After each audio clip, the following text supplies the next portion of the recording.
Welcome back, Mistakes listeners, and this is episode 53. This episode was recorded on February 1st, 2016.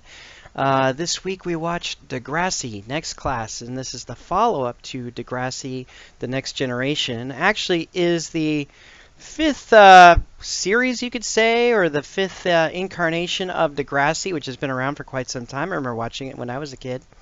Anyway, you can follow us on Twitter at Parent Mistakes, and you can like us on Facebook at Parenting Mistakes. And if you want, you can email us directly at parentingmistakes@hotmail.com. Anyway, as I always say, sit back and enjoy the show. So I got a question for you. Yeah. This is a pretty general question. So just to catch up our listeners, Dave and I have been friends since junior high. Wait a minute. Are you going to ask me if I've added or if I've actually, let's see here, clicked on our Patreon account? No. And given us money? No. Is that what you're going to ask me? No. Because that'd be a good thing to talk about right now, right? Wow, that was forced. Just folks, putting it in there. Folks, we have a Patreon account. You can go on Patreon, type in Parenting Mistakes, and we'd love it if you'd support us. Yes. We don't need much. Yes. Well, yes. Or if you want to give us a lot, that's fine. Yeah, that's No, that was not even remotely what I was going to ask you. Well, I just thought we'd get that plug in because we didn't get it in at the show at the beginning last time. Very good. Shameless plug. Very good. All right. Okay. Awkward transition back to my question. What? What? So to catch listeners up, Dave and I have known each other since junior high, or what some schools call middle school now. Sure. We hung out a lot in high school. We went to state trip in 8th grade. Right. We went to separate colleges, but we stayed friends. We hung out in the summers. And actually, one of my most memorable experiences was going to your college your freshman year. Was going to Calvin. Year? Yeah, I went to Calvin at the end of your, or middle of your freshman year. Okay. Or was it you sure it was freshman year? Might have been sophomore. Might have been sophomore. Crazy. Yep. Right. And I remember stopping at Eastern Washington with Matt. Oh, that's right. I forgot about that. Good trips. So when you look back at high school, and whenever people look back at high school, they have sort of mixed feelings.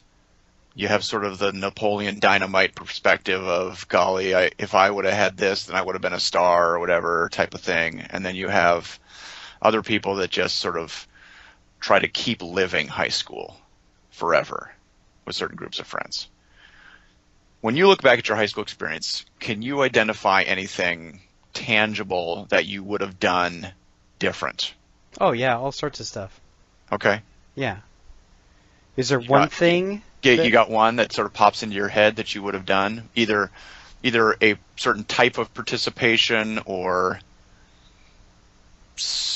I don't know. Oh, man, it is such a hard thing to say because, if you think about it, so I always have to be careful here because I always think of it, if this is a real choice to be made, if I really made this choice, then actually I was thinking about it today.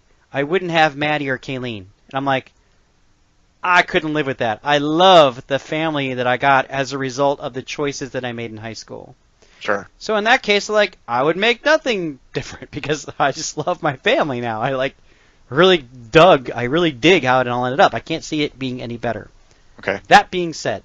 But in an abstract sense. Oh, yeah. I wish that I had perspective similar to what you had, which was take a chill pill. Enjoy people for who they are, and it's not all about you. Relax.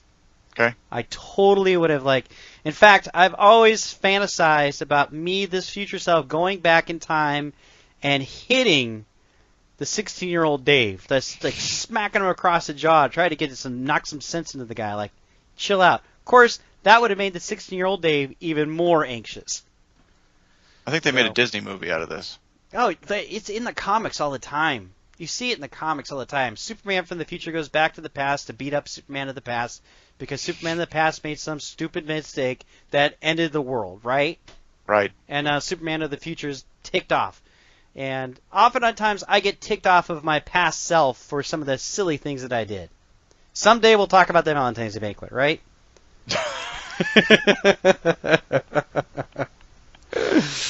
Well, you can talk about it now. That is an inside joke that takes too long. This is our Yes. intro. So that's my answer. Okay. Take a chill pill. Kidney, Okay. relax, enjoy. So that's a good segue. Oh, is it? Sure. I got baited. I got baited into Baited. a good segue. You always get baited when I start out the podcast. Okay, so this week we watched Degrassi, Next Class. Next class. Why'd I always repeat you? I gotta stop doing that.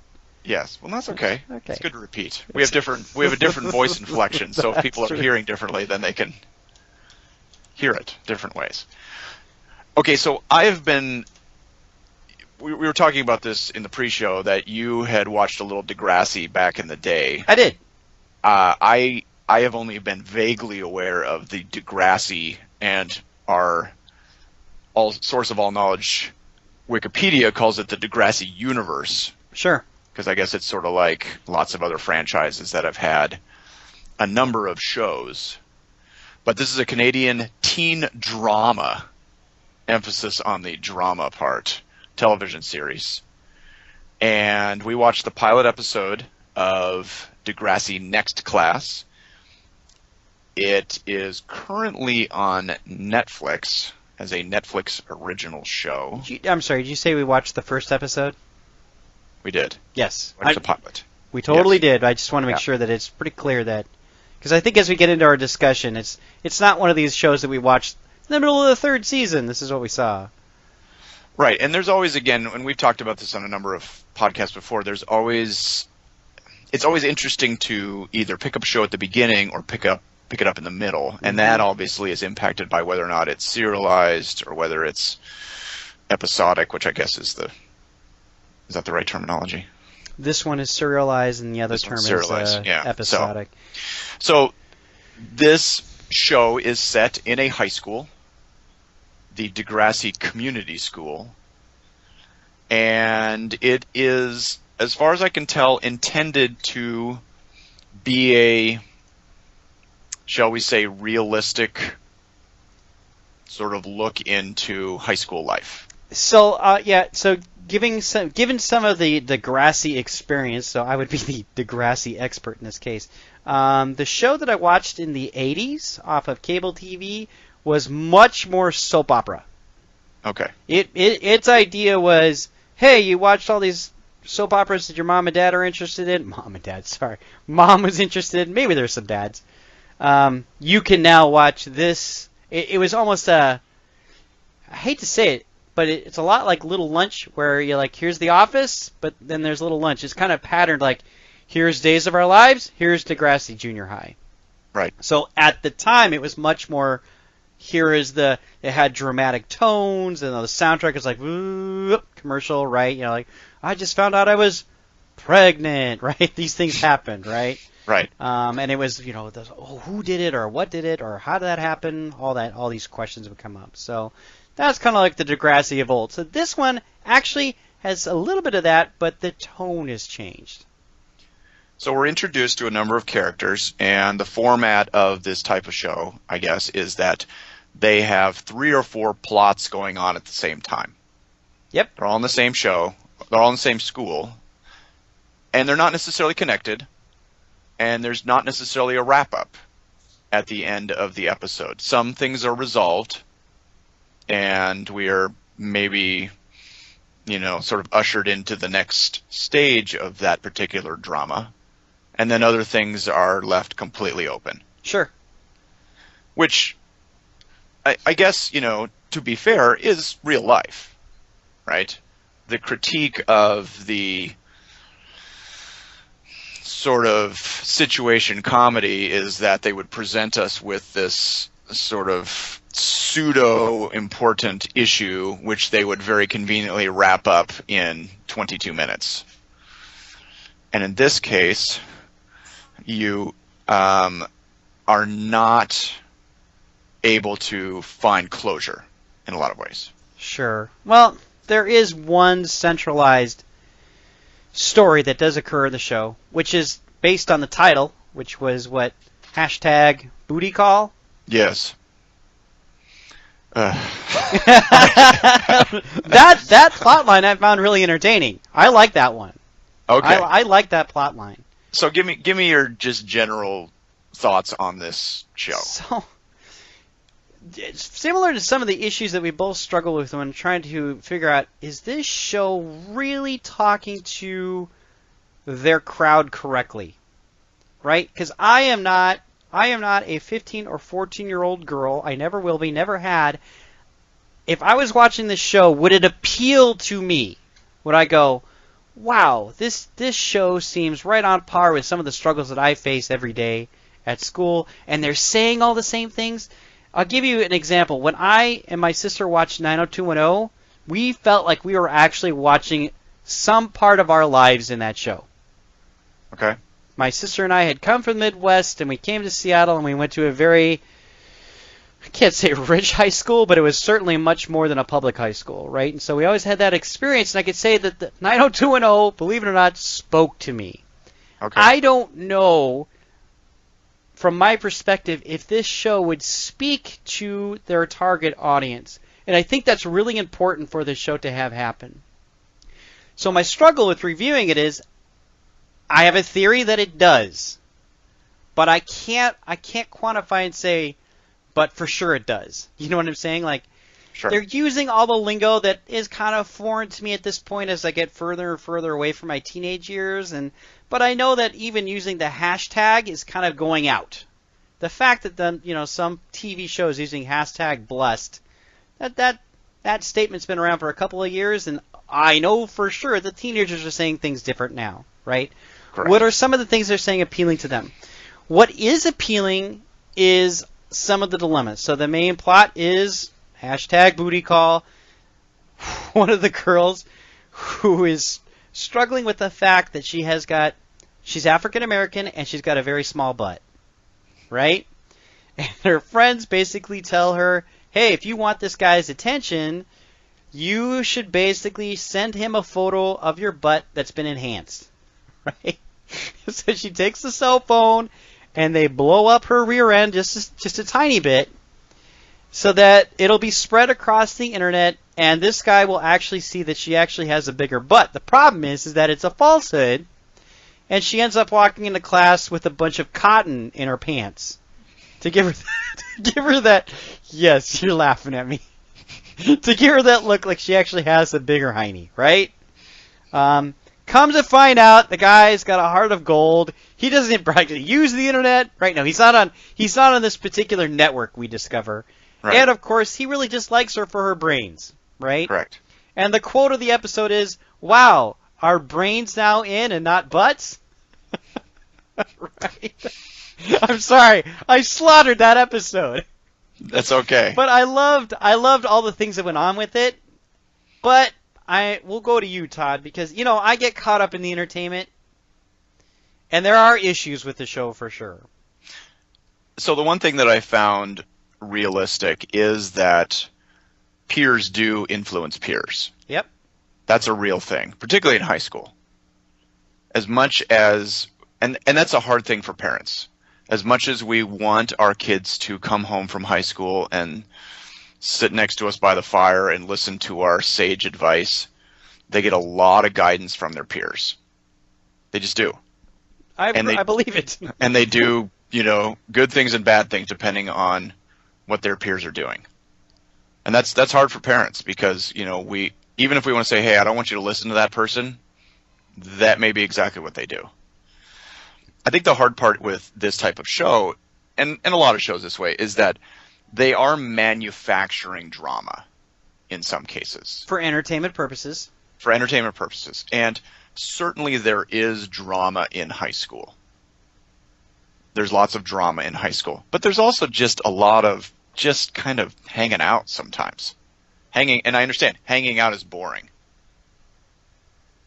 If they made a show about you and I. Oh my gosh. We'd be in the parking lot sitting next to our cars and lawn chairs. Yeah, that's right. But I remember loving doing that. I loved it. Yeah. It's Friday night. What do you want to do? I don't know. What do you want to do? That would literally be our show every Friday. Yeah. Want to go see a movie? No, I don't. I don't know. What do you want to do? I'll just sit in the parking lot and look at your car. But it was fun. Right? You want to go TP Nicole's house and then Heck go to Chris's yeah! house? Yes, I do. Okay. Well, let's go to your house. You got ice cream in the freezer. And that took 3 hours to get done. Hey. That one decision took 3 hours. So one of the things that we talked about in the pre-show is that, and you were sharing this with me, and it says this on websites too, is that Degrassi has always been a little edgy. Yep. They will deal with real life issues. They'll deal with racism. They'll deal with sexual orientation issues. They'll deal with suicide and abortion and teen pregnancy and date rape and all these things. And in some ways that's good, in that there's another outlet for teens to deal with it. The challenge is, and I saw this in this episode, is they're trying to deal with a couple of these issues, and yet at the same time they're taking their characters and sort of turning them into one-dimensional stereotypes of those issues.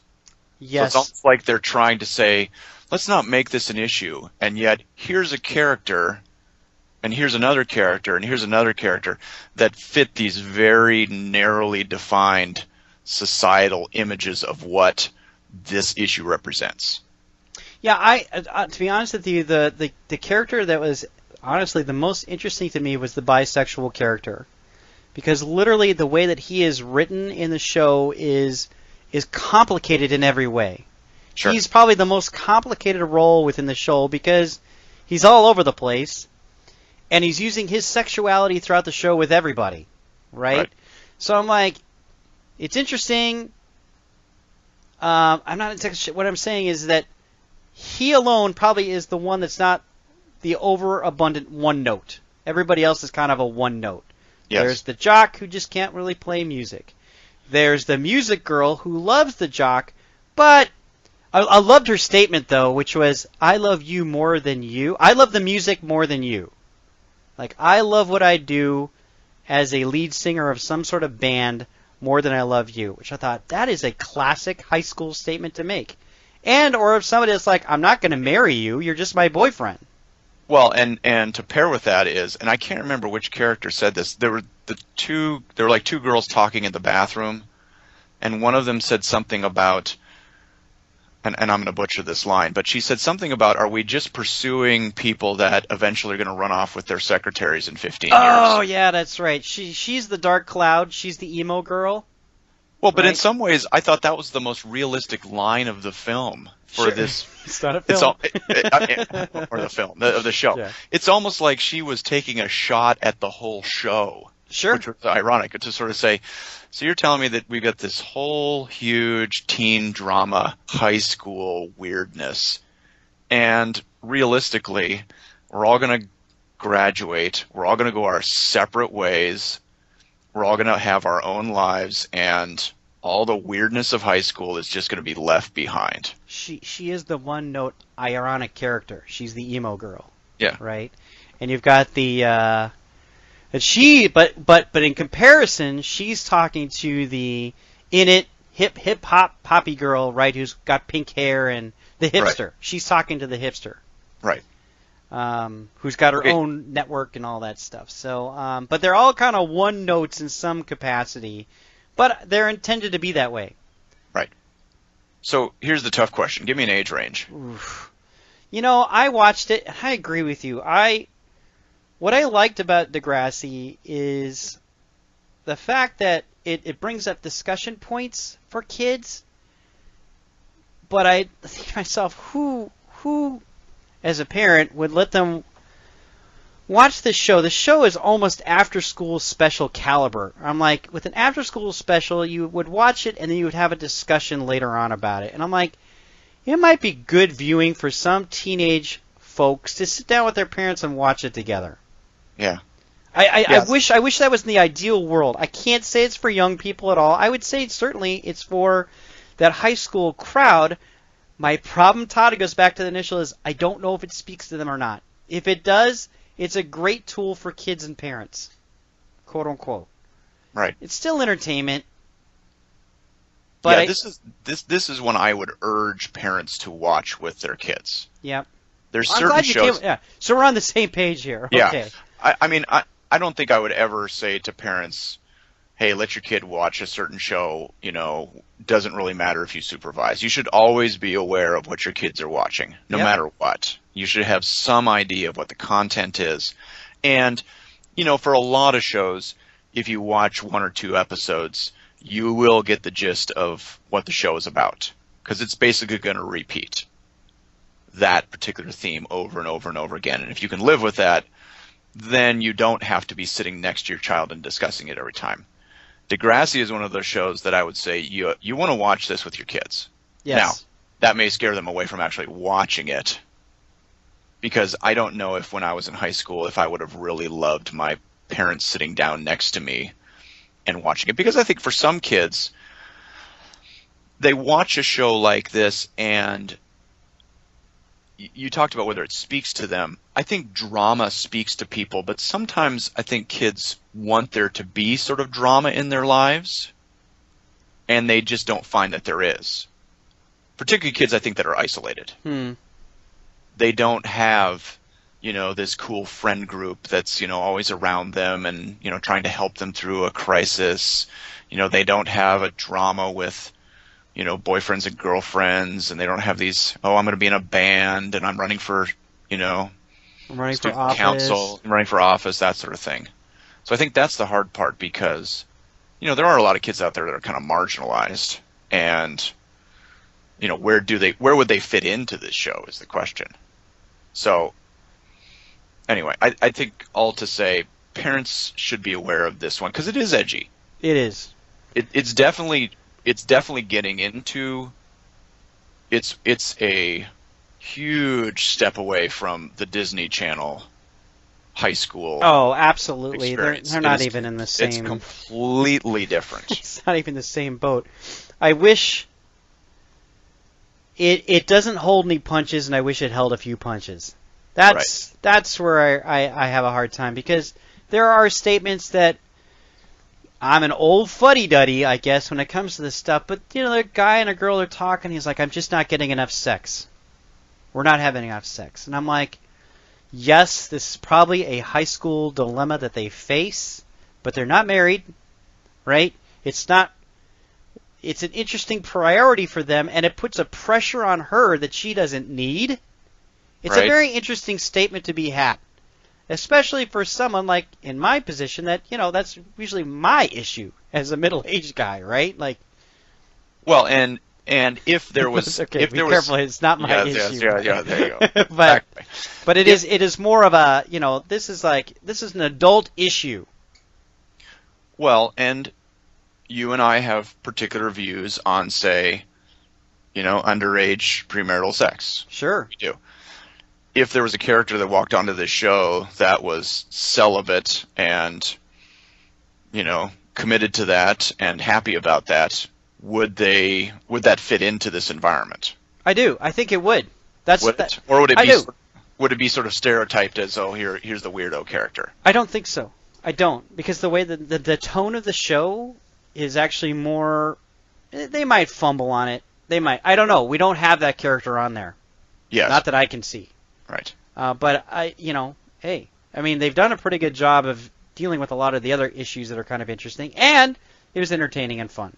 Yeah, I think again, they deal with issues that are real, but then they also do deal with issues just for dramatic effect sometimes. They're just like, hey, this particular relationship doesn't have enough drama right now. Let's just throw in a issue of racism. Bam. Let's just Right. drop that in there. Yeah, sure. And some, again, I understand, but in the show's defense, how you make a show realistic without making it look like it's realistic, is hard. No, and and the reality is, it's two dudes in the parking lot waiting for something to happen on a Friday night. Right. I mean, we had our dramas, for sure. Yeah, but they weren't every day, and they weren't consistent. They weren't always, oh, wow, can you believe it happened today? Oh, right? angst. Oh, what am I doing with my life? Even though I wish I'd chilled out more, which gives us a good full circle at that point. There you go. Yeah. Anyway. And I'm still waiting to cut an album, so. If you guys, I say it to the audience, if you're going to watch Degrassi, yeah, watch it. In fact, it's, how about this? It spoke to me. Yeah, it's definitely. I'd say it comes with a warning label. This is not fire and forget television. Nope. It's definitely got some really sort of stark imagery and that sort of thing. And so I would say parents should not have their kids watching this unaware. Good. So you can follow us on Twitter, Parent Mistakes. You can like us on Facebook, Parenting Mistakes, and you can support us on Patreon. And you can send us feedback at parentingmistakes@hotmail.com. Yes. Hey, Todd. Yes. Have a great weekend, man. I will. And maybe I'll go, I don't know, do something fun. Okay. I'm going to go look at the old high school yearbooks. Sounds good.